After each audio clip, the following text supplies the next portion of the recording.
Hi and welcome to another episode of The Tracker here on Citi TV. It's national team season, so a lot is happening regarding the Black Stars. The draw for the World Cup was done on Friday. Ghana have found out their World Cup opponents for the November-December showpiece. And then also we know what the rest of the African teams will be also looking like in terms of their group opponents. Senegal in Group A alongside Qatar, the host nation. People are calling it one of the more balanced groups. I saw the facial expression of Samuel Eto'o and Rigobert Song when their group was called out. They didn't look too happy, but that's what it is. I mean, if you want to be in the World Cup, you must be ready to play the best, and so that's the situation we are faced with. So today we'll be dissecting our run to the World Cup. We'll talk about the World Cup group itself. We'll talk about the technical team, and then of course we'll touch on that ever controversial topic of whether we should bring in foreign-born and diasporan Ghanaians into the team now that we have qualified. We'll be looking at each player's case one after the other, especially the most compelling cases for making an entry into the Ghana squad. So that should be pretty interesting. And then we'll talk some long jump at the end of today's session, because Deborah Aqua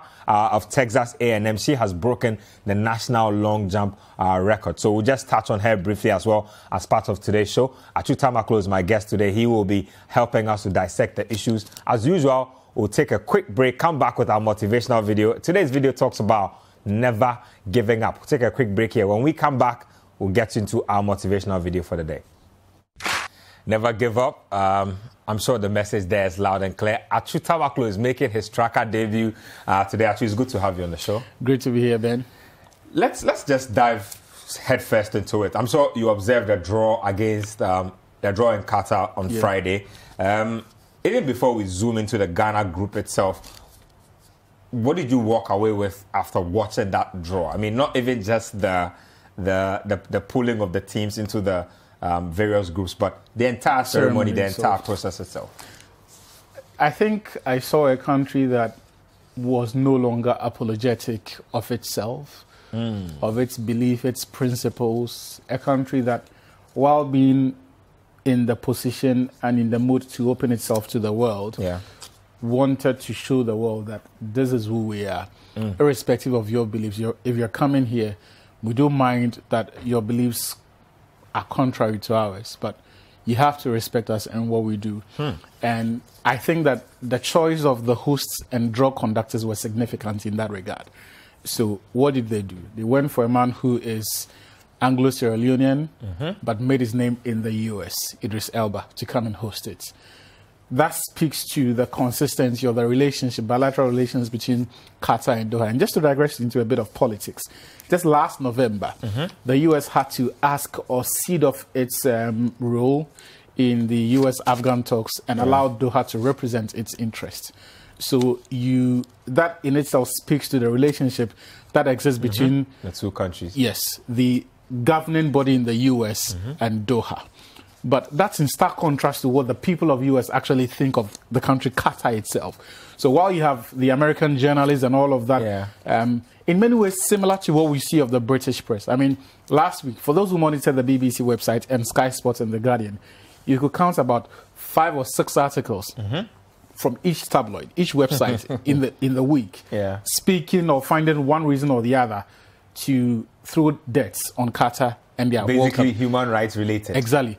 But the UK government itself is, as many would say, is in bed with the Qataris, because not too long ago, Boris Johnson had to go out and say that they were hoping that Qatar will be their last resort in their search for natural gas. Now, and Qatar, by its position and the natural resources that they've got, make it a very appealing proposition to the world powers. So what do they have? They've got crude petroleum, they've got aluminium, primary aluminium, and then they've got natural gas. The UK takes gas from Doha. So you cannot throw debts on them and then for a government to turn around and then go asking for favors from them, which is why you would find a lot of the journalists questioning Qatar and the World Cup and all of this, but not the UK government. It's not going to happen. So I thought it was instructive that they chose Idris Elba and then Jermaine Jenas, who played for Tottenham Hotspur, to come and host the ceremony. And then I think the maiden speech of the whole ceremony itself was given by a lady. A lot of people the basis for questioning Qatar's legitimacy or eligibility for hosting the World Cup had to be the so-called human rights argument and how they have no respect for women, LGBT rights and all of that. They wanted to show them that, you know what, when we have to mix things up, we can, two and female we'll do hosts it. as well. And we'll give prominence to ladies. And one was Caucasian, one was a woman of color. Exactly, to come and do that. It's perhaps significant that after the draw itself, one of the people who have spoken against Qatar in the World Cup has to be the Norwegian FA president, who's a lady. She's gay, by the way. A very vocal individual on lesbianism and all of that, and that agenda. And she does not understand why they cannot accept. Of course, she is able to do that, even being a member of the administrative bloc, because Norway, filthy rich. They have their carbon riches, and so they don't need favors from Qatar. That is how come you can find semi-public officials being able to speak out against that. But the reality is that the World Cup is here. It will happen. People's misgivings or not, Qatar has shown that they have a capacity to deliver. What I expect will be perhaps the best World Cup that we have seen, because if you look at the logistics, and they're not a huge country. I'm just blown away. They're not a huge country. Not at all. About 3 million people. And for context, that's plus or minus the same population as Accra. The indigenous, the actual Qataris, the Emiratis, are roughly 850,000 people. Wow. The rest of the population is made up of immigrants and people who just come there to come and work.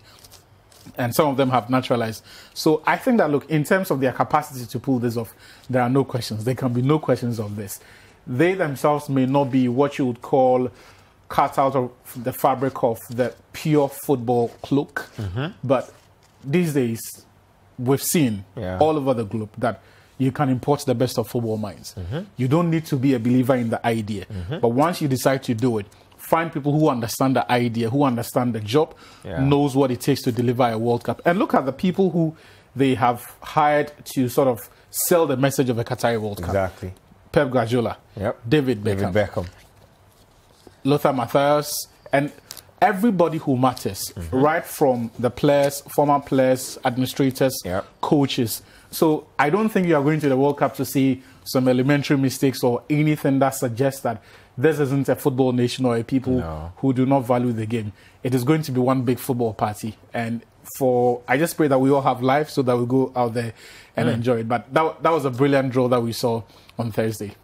Absolutely brilliant draw. I couldn't have put it any better myself. Actually, basically touching on all the areas there. If you saw it on TV yourself, it was quite a spectacle. Basically, I was blown away. At a point, I was like, this just looks like showmanship. Like, it's just basically trying to show the rest of the world that we can do this better than all of you. And I think they succeeded in putting that message across. Let's have a look at the groups now, if we have it. Yes, so there you have it on your screens there. Group A has Qatar, Ecuador, Senegal, and the Netherlands. Now, Senegal will open the World Cup against the Netherlands. Very tricky encounter they have there. We'll basically just touch on the African teams. Actually, just quick thoughts on this one. Their capacity to probably leave the group or be eliminated, and how you expect them to fare generally. Qatar? No, Senegal. Senegal. I think they have a fairly good chance of progressing out of the group. More often than not, people understate the relevance of the AFCON trophy in World Cup conversations and almost dismiss it. Or should I say, do not attach the same level of importance or value to that sort of achievement as they would to, say, the South American champions or the European champions when they are coming into the World Cup. Those countries are actually considered to be favorites for the tournament. In fact, today we are having people who are proud to say England are part of the favorites for the World Cup, even though they didn't even win the Euros. They finished as England have been favorites for World Cups ever since I started watching football consciously. So I think Senegal deserve more respect. I think they're a team that has grown in leaps and bounds. At every turn, you can see signs of progress. So what are these signs? In the past, they were heavily dependent on the centre forwards to get goals for them, which was why perhaps in the AFCON 2012, was it 13? Everyone was banking on the 9 centre forwards that they had brought to the tournament to come and do well. Musa Sow, Papi Cissé, I remember that episode. Charlie, the GTV ad that said Musa Sow who saw the goals, Demba who is the bind. In the end, Charlie, nine strikers. In the end, Charlie, among them, they could contribute, I think, just 2 goals in the games that they played and exited immediately at the first round. But since then, they've become a team that is not just the sum of its parts, but a team that is complex to figure out and plays with a certain temperament that you would not associate with most African teams, in that they are very disciplined, do not make a lot of mistakes, and play, or should I say, are wedded to a unique brand of football that isn't only pleasing to the eye, but also is result-oriented, and something that you love to see. In the AFCON, I think we saw the apex or the climax of that ideology that they ruled out for years, in the sense that before this tournament, and you could run contrast between what happened at this AFCON and in 2019, because in 2019, the major problem was that players like Ismaila Sarr had not matured to the point where they would assume responsibility. Keita Balde did not have the temperament for the big games. Brilliant footballer, but we've seen his struggles since then because he's not been able to live with the expectations that come with the status that his talents should suggest that he's got. So in that final, when Sadio Mane could not find his feet, they choked under the pressure, and Algeria won it. The moment they got that goal, they never looked back. But at this AFCON, right from the group stage, you could see a team that was less dependent on Sadio Mane. And I think that air of unpredictability around them is what makes them a unique proponents or opponents when you come up against, because now you have a team where they can create chances from deep. Abdou Diallo, you saw the goal that he scored for them. Khalid Koulibaly can hit those 50, 40-yard diagonals just to create 1v1 situations when a lot of what is happening in the midfield, his passing range is ridiculous. Exactly, it's too compressed. So they can create overloads on one side, switch play to create 1v1 situations. And for a team like Senegal, this may appear as a rather simple tactic in football, but when you've got Sadio Mane and Ismaila Sarr on either flanks, 1v1 situations are as good as a half a chance in football, because Mane can beat just about any defender in the world today. So they can find that kind of solutions. Then you have the match-winning ability that Sadio Mane himself brings to the team, and other players also contributing goals to the team. So they are a team that's less dependent on its individual power, and more of a team that works together and tries to maximize or create an enabling environment, or the situations that maximize the potential that its match winners have got. And in tournament situations, that's what you need, because you don't win games based on huge spells of dominance. Just moments where players can really take the game by the scruff of the neck and then make things happen in that moment. And I think that there is nothing I've seen of this Dutch team that should make the Senegalese look inferior. The Dutch may have some brilliant individuals there, but over time, it's more of shaking off the disappointment of between 2017 and 2019 than anything else. They've not been brilliant. They've not played football that makes them one of the best teams in Europe. It's why they brought Louis van Gaal back. Come on, let's progress the discussion. And let's go to Group D, because that's where Tunisia is. They confuse me a lot as a team. So there's France, Denmark, Tunisia, and they could get either of Costa Rica or New Zealand in that group. I'm saying they confuse me a lot because the Tunisians are not, they won't wow you with their football. They don't score a lot of goals. They don't concede a lot of goals either. But you just find them at every World Cup. Every AFCON they are there. And at the AFCON, they will make at least a quarter-final berth. At the World Cup, they will at least try and progress out to the group stage. Again, you will never really see the standout football that they are playing. How are they doing this? They have a mix of excellent local talents. So you have your guys at Esperance, you have your guys at Etoile du Sahel, CS Sfaxien. Some of them play at those are strong clubs on the continent. Those are strong clubs on the continent. And then you have the guys who benefited from this whole French, Tunisian, colony, Ottoman Empire relationship that came about. So you have a lot of them leading from Tunisia through to Marseille, where they grew up. So, for example, you'll go back into history and find out that there are lots of the French footballers who came from Africa, North Africa, some of them from Tunisia. So both of their parents a good time from Algeria, Tunisia, Morocco. Both of their parents come from Tunisia, but they migrated to France. Grew up there. The player decided to play for the French national team. In fact, as we speak, one of the top scorers in the French Ligue 1 is Wissam Ben Yedder. If he lines up for the French against Tunisia, I'm not sure why France don't call Ben Yedder. Yes, if he lines up for the French against Tunisia, he will be playing for his adopted country against his the country. Yes, both of his mother and father come from that country. I think what is stopping the Tunisian from reaching real greatness, like the Egyptians, is their inability to find a middle ground between the world-class football education that their players get in France and the strong local identity that they've got at home, like the Egyptians. Yeah. Look, the Egyptians, unless you are Mohamed Shoki of the 2006 era, unless you are Mo Salah, and then what's his name? Maybe an Abu Trika. No. The man who plays at Arsenal. El Neni. El Neni. Yeah. And you see, for El Neni, it was clear that he was a generational talent. Yeah. Right from his days at Basel with Mo Salah. For those, it was clear. You could see the progression right from the youth teams. Unless you are that player who goes through the mill and earns your name and your place in the national team, you can be the best player in the world and you'll still not break into their team. That's the thing with the Egyptians. That is why they had Mohamed Shoki running things at Middlesbrough in 2005, 2006. But the heart of that team was Hosni Mubarak and Mohamed Abu Trika. For a long time, actually. For a long time. So I think that if they are able to focus on that, because their identity is clear of the unlike the West African countries, the Tunisians are deliberate about talent production and they actually teach and are able to influence the sort of talents that they produce, which is why if you take a Tunisian central defender, they are very unique in how they play, just like the Egyptians. If you take their central midfielders, very unique, very technically sophisticated. So if you are able to focus on that aspect, and that for me is the difference between Egypt and Tunisia, because there is not a marked difference in terms of the quality of the Egyptian players and the Tunisians. I mean, when we watch the CAF Champions League and the Confederations Cup, and you watch the Egyptian teams and the Tunisian teams, there is not a great difference between them. True. There's not a great difference between them. But the fact that you are able to distort that development progress or plan by following it from under 17, under 20, under 23. But when it gets to the national teams, then you have all these kids who grew up at Marseille, Clairefontaine, in France, being into the national team. It breaks the chemistry that they've got, because then you are importing new ideas at the national team level. That's not the place to experiment.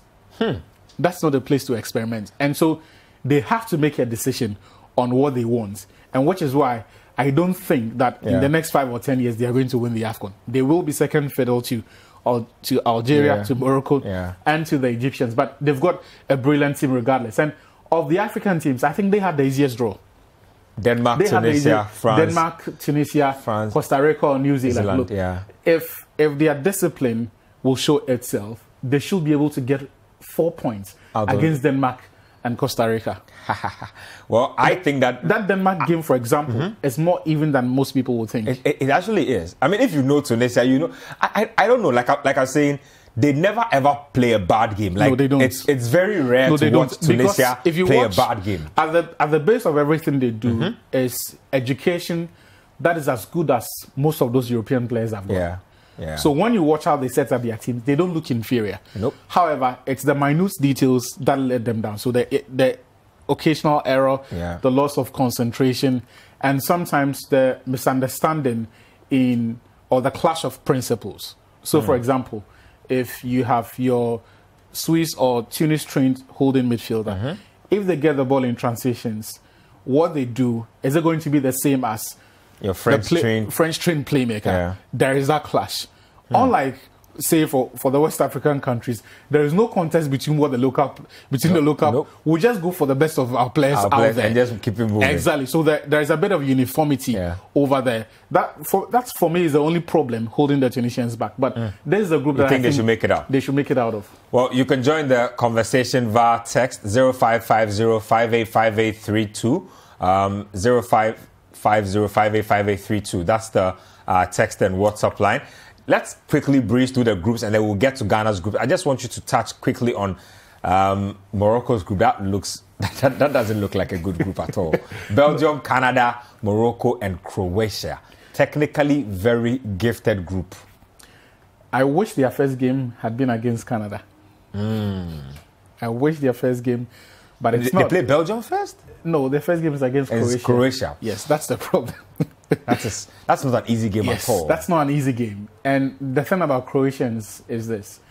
They have a mentality that's as good as the best teams in world football. They really do. And these days they have the individual quality to go with. Unless, of course, and you see, unfortunately for them, at almost every World Cup, they are going up against the best teams at the very early stages. So in the first 2 games that they play. Were you at the World Cup final the last time? The last time. And I think even in 2014, it was a similar problem because the opening game of the tournament was against Brazil. And Brazil were the hosts. Yeah. Brazil, at any World Cup, are massive favorites. They are expected to start well. When it has to be a tournament that they are hosting, it makes it extra important that they have to win. And so that's the sort of luck that they've not had.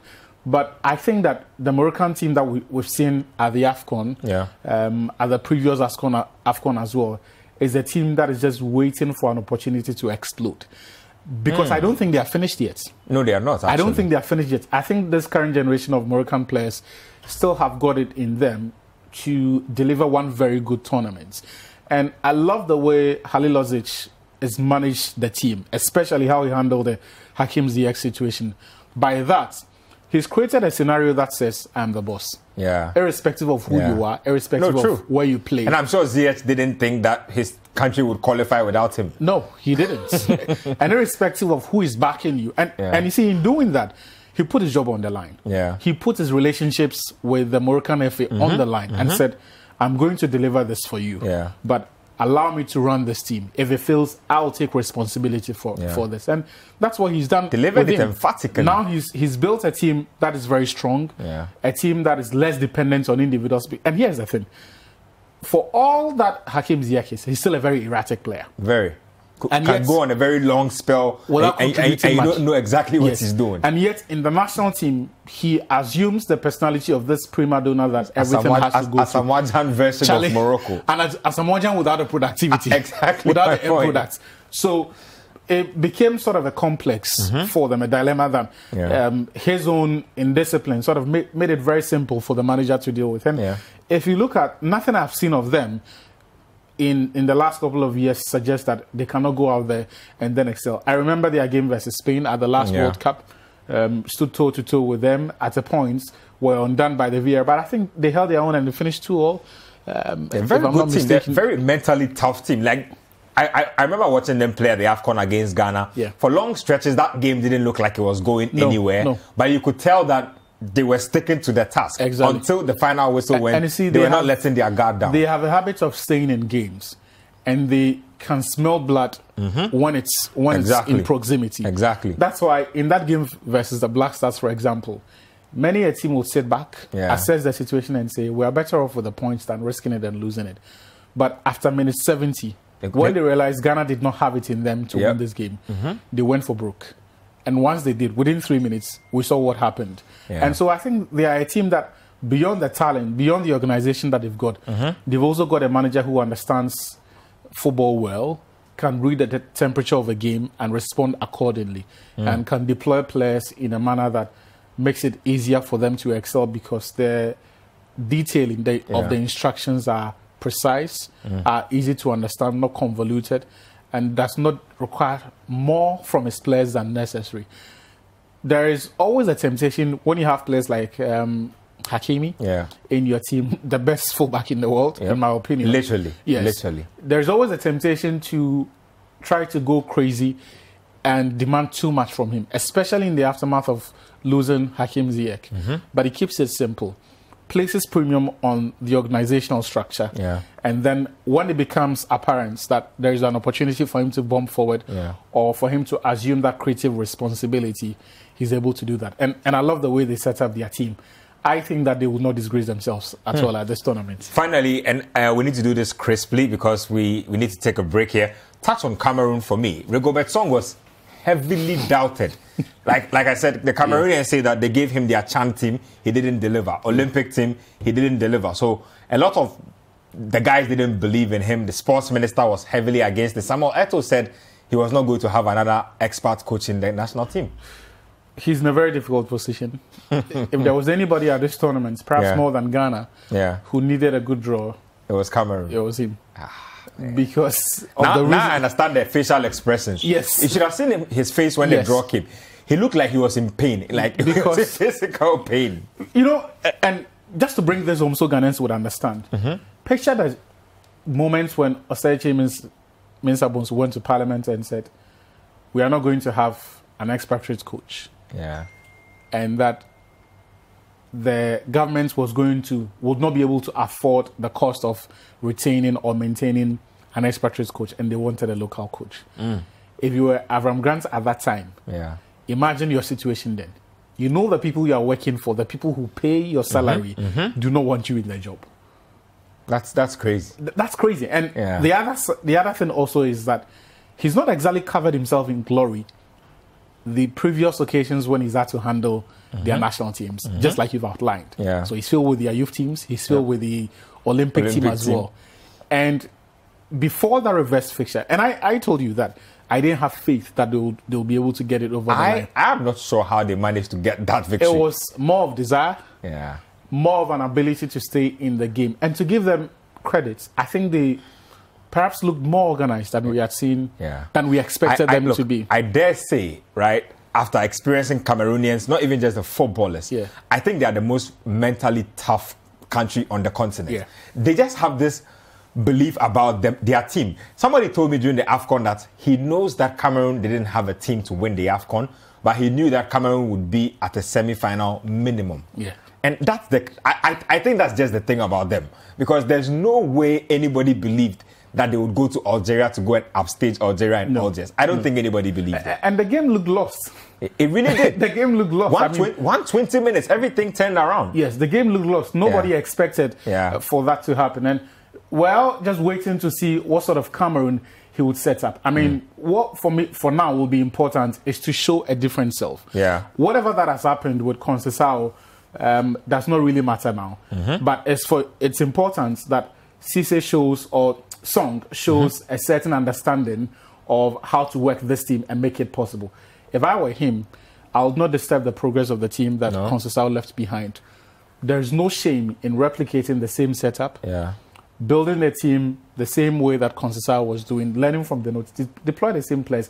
The only thing that I would change is to make the team less dependent on Abubakar. Because at a point it was annoying to watch. It was so predictable that once the build-up starts, you know how they're trying to get the ball to him. So 2 passes into central midfield, go wide, one of the forwards will drop deep, combine with the wide player, and then they will send in the cross.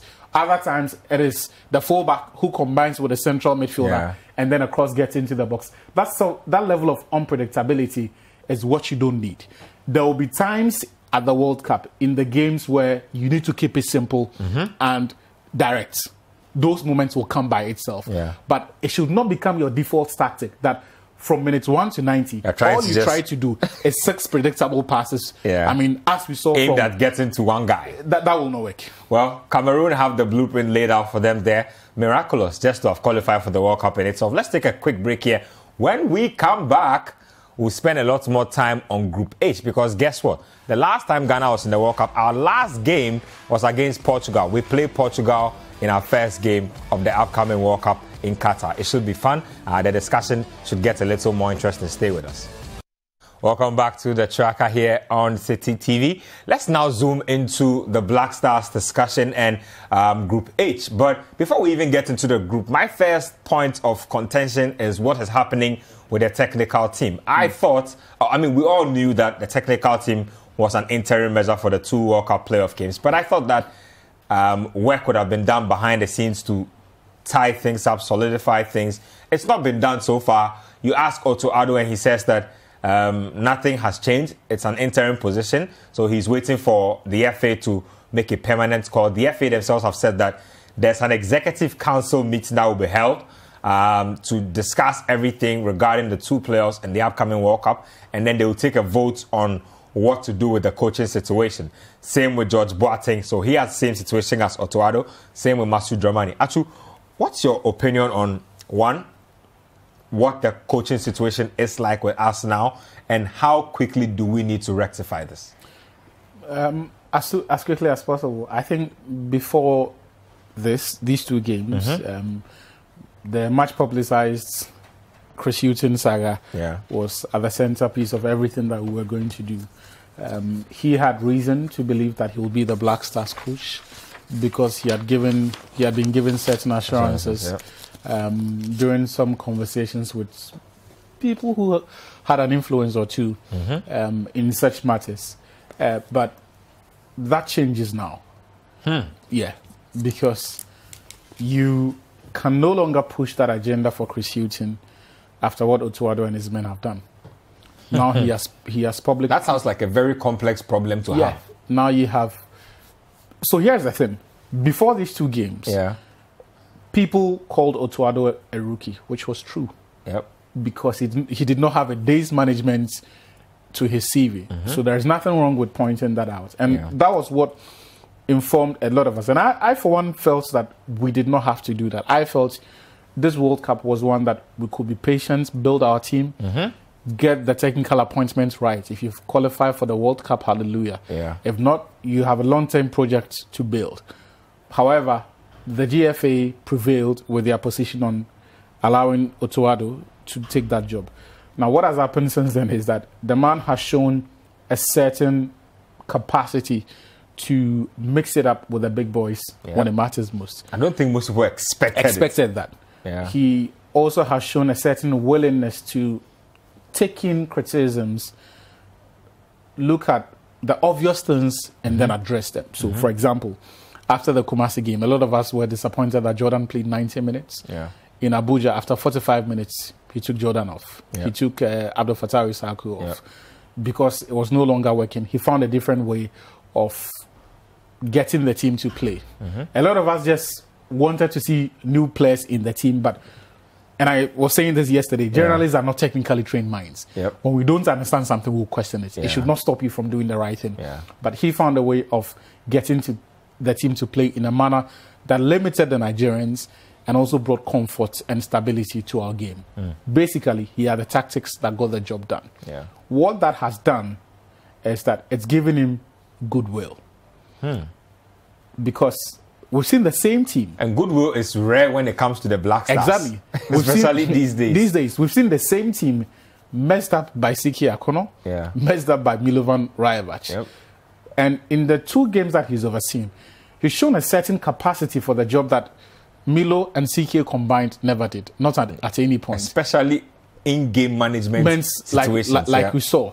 So he is beginning to show signs, although, and I'll say this, you do not make a technical team appointment on the evidence of 180 minutes.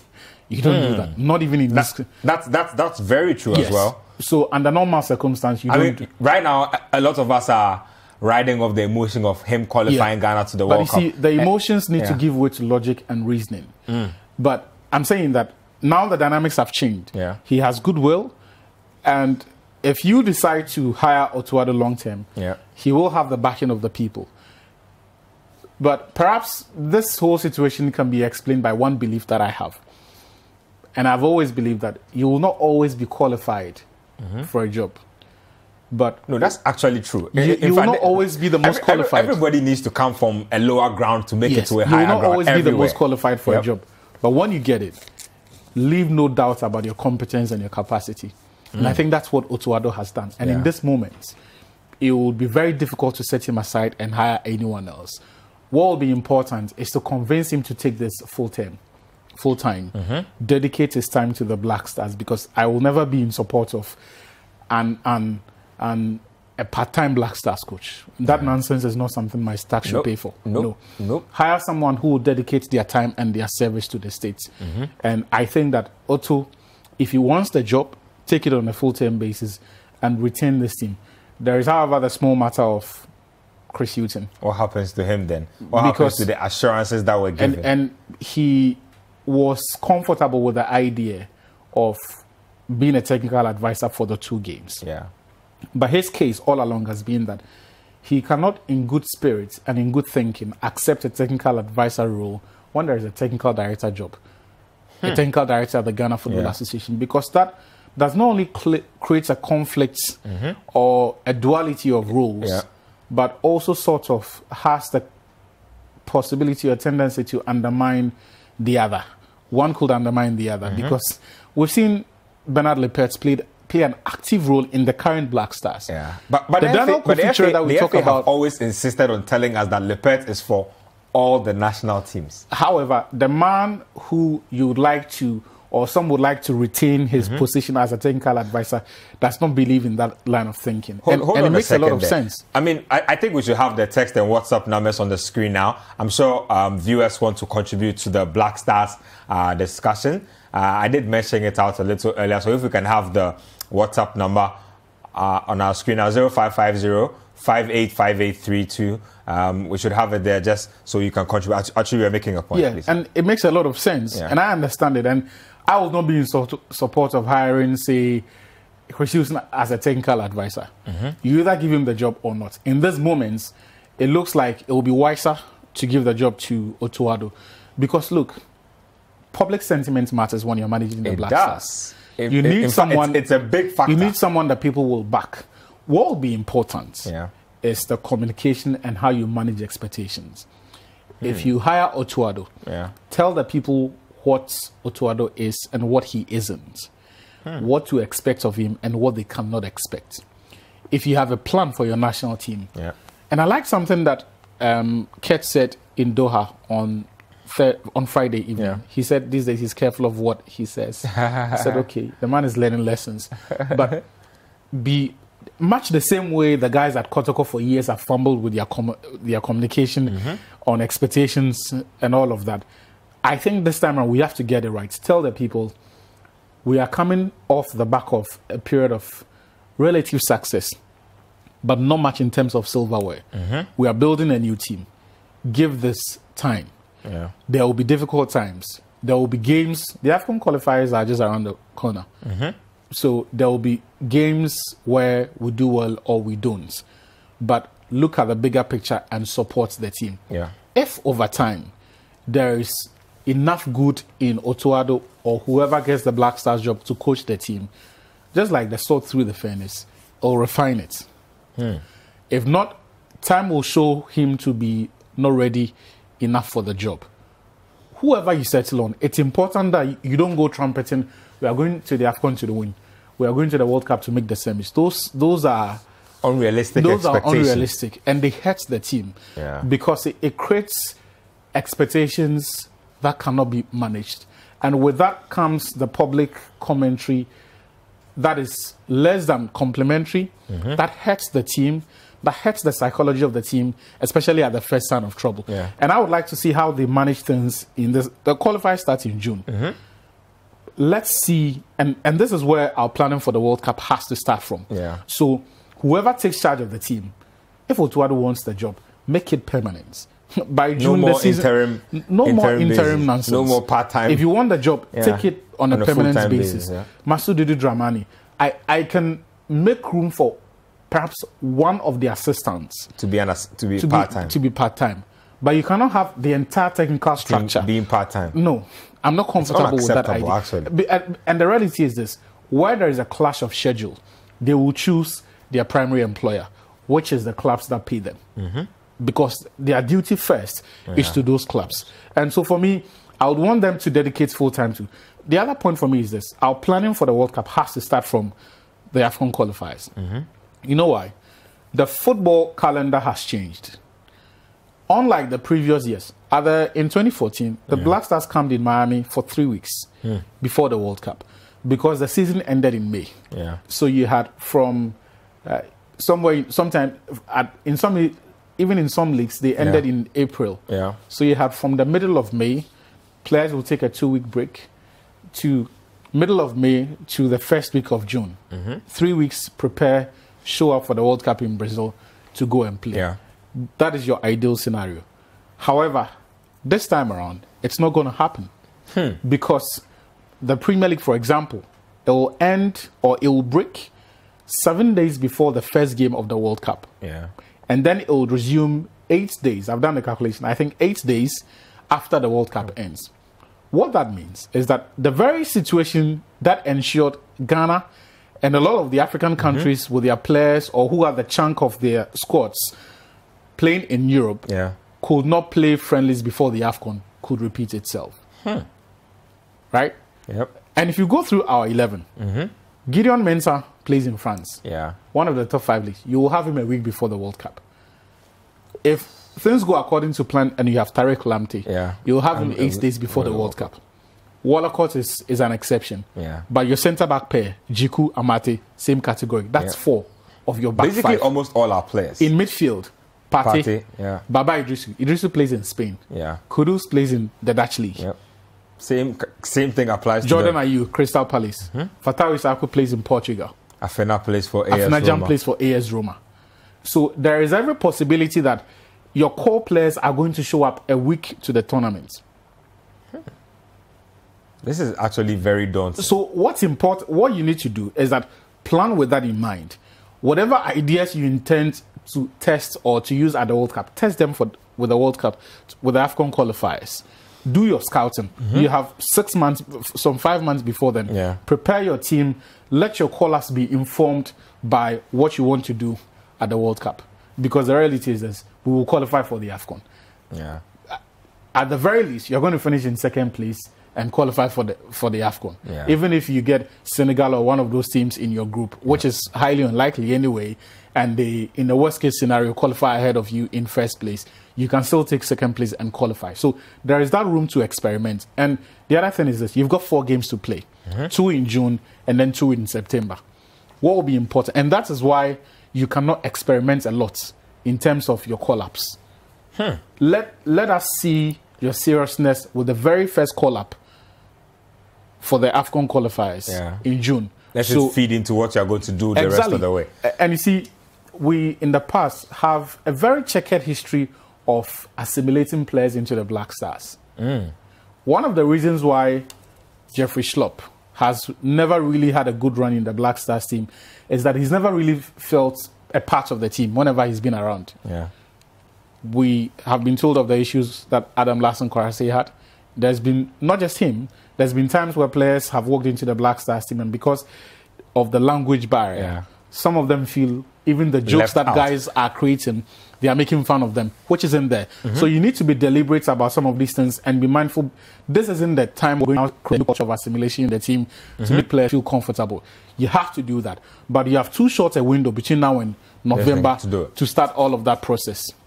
Let's progress the discussion and talk about the Ghana group itself, which is Group H, and then we will merge that with the conversation Atu just started. Diasporans or foreign-born Ghanaians who could probably make it into the team. I have seen that Ghanaians, indeed, both on the ground and on social media, are sharply divided on this matter. It's almost 50-50. There are those who think that don't come near our team if you didn't play in the qualifiers. There are those who say that this is not an emotional matter. This is a matter of going to perform well. If the player is good enough, somebody needs to sit from the qualifying team so they can play. Atu, we are at that doorstep. I'll ask you about getting out of the group later, but let's start off with perhaps the most controversial of them all. If we can have him on the screens there. I won't say he's the most controversial, but he's the one who's come to light lately. Inaki Williams. This guy, almost a year ago, said that he feels more Spanish than Ghanaian and that he doesn't feel any connection to Ghana. After the draw, he liked a certain artwork or tweet that, said that Ghana was in the group with Portugal, Uruguay, and the tweet came from the Black Stars account. The Black Stars account. And all of a sudden, he sent everybody just running haywire. The unofficial reports are that his family has been in touch with the FA and that Inaki is actually interested in representing the Black Stars. Mind you, Inaki's best tally in a season is 13 goals. Is this guy worth crying over? At the base of it, I'm going to say we need the best talents for the World Cup. Okay. And that issue about the tweets, the like, there was much ado about nothing. So now players out there cannot like tweets. No, you can't like tweets again, please. In this social media world, you can't just like anything like that. Too much capital at stake. But I think you have to understand where he's coming from. And why he had to say the stuff he said last year. I respect that level of candor. The reality is this. There are 3 categories of Black Stars players. The first category, which he belongs to. Guys with Ghanaian parentage or heritage who have no connection to Ghana apart from their parents. Didn't grow up here, probably never been here before. Some of them come here once every 15 or 10 years. Yeah. For such a person, the only thing Ghanaian about him is his parents. And a lot of them feel that it is not right for them to take opportunities that perhaps should go to other people who feel more Ghanaian, who have an actual bond with the country than them. He's not the only one who thinks like that. Dennis Odoi, when he got the call-up, you know what he said? He says he does not feel Ghanaian. And it perhaps unfair that he has to take opportunities because there are other people who deserve it. That is the thinking, right? Because when it comes to the national team, being a good player and having Ghana associated to your name is not enough. You need to have a connection with the team. True. So that when you come, you are able to behave in the manner that the country expects you to.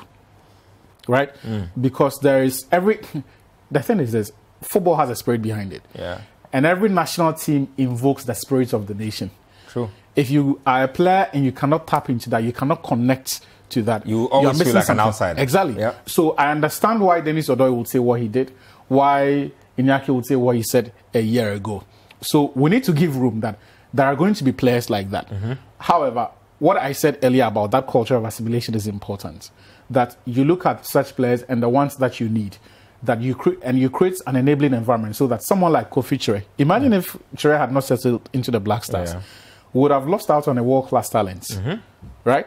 So you need to create an atmosphere that makes it possible for players to come in, feel at home, be able to learn the way of life of the Black Stars, what it takes to put on the Black Stars jersey, what to expect when you walk in front of the Babaya Sports Stadium, you walk out of the tunnel, how the fans behave, and how your understanding of their behavior there, and how that should affect your performance when you go out there to play. So we need to be deliberate about creating that culture of assimilation within the Black Stars. On the specific issue of whether or not we have to add him to the team, and I like the question that you asked. How does he improve our options up front? In terms of natural footballing ability as a forward, he perhaps is better than a lot of the options that we have. He perhaps will start for the team. But the greatest need in this Black Stars team is two. Creators and goal scorers. Creators and goal scorers. I expect Andre Ayew to walk back into the team to start because in the two games that Abdul Fattah Issahaku had to demonstrate what he had, he was not able to influence those games in a manner that would force us to bench Andre Ayew. So whatever you say about Andre Ayew's inability to last the full throttle, he is still the best that we've got. I need to run through all the players. I'm running out of time. Inaki gets to play in Ghana. Let's move on to Mohamed Salisu. He is the one that is divided opinion the most. Charlie, people don't want to hear about him at all. Salisu makes this Ghana team. But Otuado says, Salisu says he's ready to play, just not right now.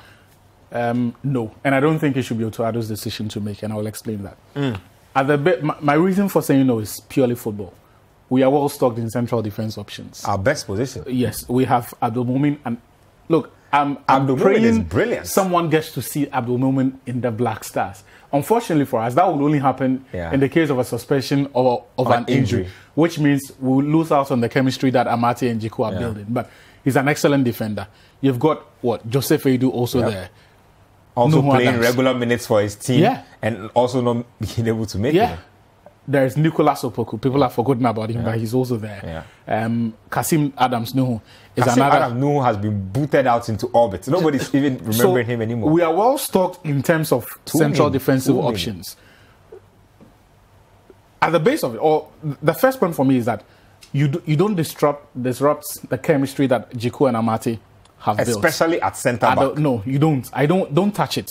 Let it breathe. Let it grow. And you see, at a certain point, it becomes disrespectful to even have this conversation when these guys are playing as well as they are doing. Now, apart from the football argument of not touching the chemistry and the fact that we are well stocked, when it comes to the management of national teams, and I'm speaking now to a lot of the people who have said that, we need to move beyond the emotions. You cannot run a national team without emotions. When we talk about goodwill, what we mean is that people support their team with their emotions. So if we recognize that value, then you have to recognize that value now too. When you're picking players too. In the past, there has been instances. Remember the Karim Benzema situation? The manager said that, and Benzema for many years, and is still the best French centre forward. Yeah. But the manager said that, you know what, because of that whole blackmail saga, you are a misfit. Yeah. You will no longer play for the team. That time, it was the coach's decision, and Benzema was exiled for so many years. Yeah. Another example, this time, it wasn't the coaches, it was the FA. John Terry. Yeah.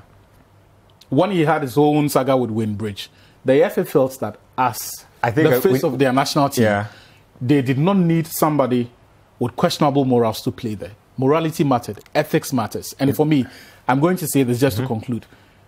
I respect Salisu Mohammed. Yeah. I understand the reasons why he has said no in the past. But when you said no for so long a time, at a certain point, it's a national team. It's not a nightclub that you can walk in and out anytime. Those managing the team need to do it with a certain degree of pride. Yeah. When you said no 4 times, it's enough.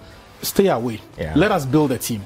Because you cannot continue. Look, at a certain times, or at one point in the other, people entrusted with care of the national team will make mistakes. Sometimes genuine mistakes, sometimes reckless decisions. But this is the team we have.